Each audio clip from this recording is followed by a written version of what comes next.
Before I begin my completion address, please allow me to acknowledge the very important people who are with us today to celebrate this special occasion. Our beloved school directress, Teacher Puring de los Santos, our esteemed school principals, Mrs. Adelaida Blas from the Junior High School Department, and Mrs. Concepcion Andres from the Elementary Department. Our beloved school registrar, Mrs. Felicitas Villanueva, all the teachers and staff of our beloved alma mater, to our dear parents, grandparents, brothers and sisters, and friends who are here today, magandang hapon po sa inyong lahat. It is my great honor to deliver this completion address in behalf of my batch. Sa totoo lang po, habang ginagawa ko ang message na ito, ang nasa isip ko ay kung matutuloy pa kaya ang moving up ceremony namin. Because when you look at the news, the developments regarding COVID-19 and what is happening around the world, lahat po ay parang huminto. We were forced to stay inside our homes. Some of our family members had to bravely keep going to work. We were all unsure of what will happen in the coming days. But like what we often say, life goes on. Tuloy ang buhay. So here we are today to celebrate this very special occasion, grateful that we are having this moment with the people who matter most in our lives. And grateful that we are given the chance to move up and to move forward. Ang sabi nga ni Iron Man sa Avengers Endgame, part of the journey is the end. Our journey is made up of many chapters. Today is the end of this chapter and the beginning of a new one. This ending is scary for all of us because we are facing the unknown. Lalo na po para sa aming mga Olfanian na dito nag-aral simula noong kami ay preschool pa lang. Olfa has been our home for more than half of our lives. Hindi ko po ma-imagine na hindi ko na makikita araw-araw sa school sina Teacher Puring, Ma'am Blas, Teacher Ningning, Teacher Feli, Sir Gab, lahat ng mga teachers namin. Ang mga iba pang school staff at cantiners. How do you break a habit that has been there for 11 years? But living is part of growing up. Life is a constant change, and you have to keep moving. Hindi naman porke at aalis tayo ay kailangan na nating kalimutan kung saan tayo nagsimula at nanggaling. As we bid farewell to this chapter, I just want to say that as an Olfanian, the greatest lessons this school taught us are not just learning about English, math, or science. They are about life. What are these important lessons? Una, you can be whatever you want to be, but you have to work for it. Walang ibang paraan patungo sa pangarap kung hindi ang pagsisikap na marating kung ano man ang gusto mong marating. Hard work will always get you to the place you want to be. Ikalawa, you don't have to be the best, but you should always do your best. There's always going to be someone smarter and better than you. But what matters is what you do. Kung lagi mong ibinibigay ang best mo, sapat na yun. Ikatlo, be kind to other people. Kindness is the most beautiful thing we can give to others. Maging mabuti sa kapwa, huwag maging madamot, matutong mag-share.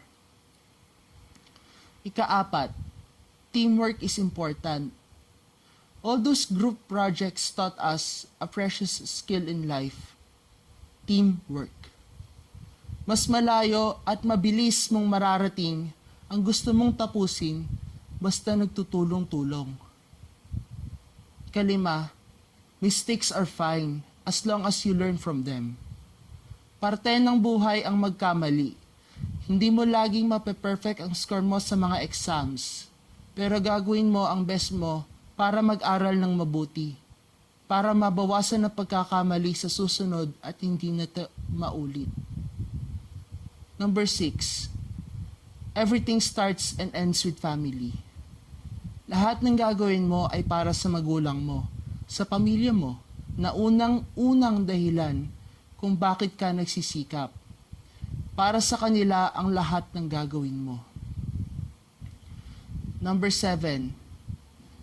In all things, be grateful. Matutong magpasalamat sa maliit na laking bagay. Kahit na ano ang hirap na pagdadaanan, matutong magpasalamat. Maging humble and learn to look at the bright side of things. And lastly, number 8. Have faith in God. Matutong manalangin, humingi ng guidance sa Kanya through prayers. When all else fails, turn to God. He will never forsake us. These are just among the many lessons we learned from Olfa, and we will miss her for the rest of our lives, because in her, we found our second home, our family. Kulang ang words na thank you to express our gratitude to her.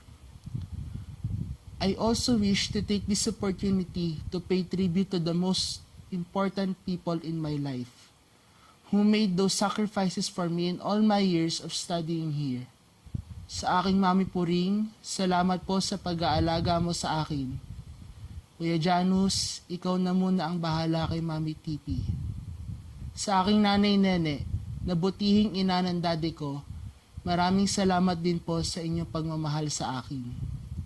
Sa aking Daddy Edgar at Mami Lois, thank you po sa inyong tiwala at pagmamahal sa akin. Thank you for all your love, your guidance, and your sacrifices for me. I am blessed to have you as my parents, and I thank God for you every day. At sa aking Daddy Mio, na nasa heaven na, salamat po sa lahat. Ikaw ang aking inspirasyon at pipilitin ko pong maging isang magaling na abogado in the future, alang-alang sa'yo. I hope I can continue making you proud up there. Sa lahat po ng naging teachers namin dito sa Olfa, all these years, maraming salamat po sa inyong paggabay sa amin sa loob at paglabas ng classroom. You made our learning fun and memorable. Maraming salamat po. At sa aking mga classmates at batchmates, hindi ko kayo makakalimutan. Maraming salamat sa lahat ng mga alaala, masama man o mabuti. Thank you for making the last 4 years of our junior high school life the happiest. We are 50 students all in all, and I just want to call this golden class of Olfa. Because 50 is like gold, and just like gold, I hope each one of us can continue to shine and make our alma mater and our country proud. Sana sa bagong journey natin, mahanap natin ang pinakamaganda at tamang daan where we can reach our full potential. I am sure that after today, our paths will cross again in the future. Our lives will be forever connected. When that time comes, I hope we are all successful in our chosen endeavors, and we will all be happy to say we made it. Until then, I wish us all the best in life. May we never forget to always give our love and gratitude to Our Lady of Fatima Academy and keep her in our heart, our prayers forever. Salamat, Olfa. Hanggang sa muli. God bless us. God bless the Philippines. This is Edgardo Diaz Manea Jr. of Grade 10 Peace, now signing off.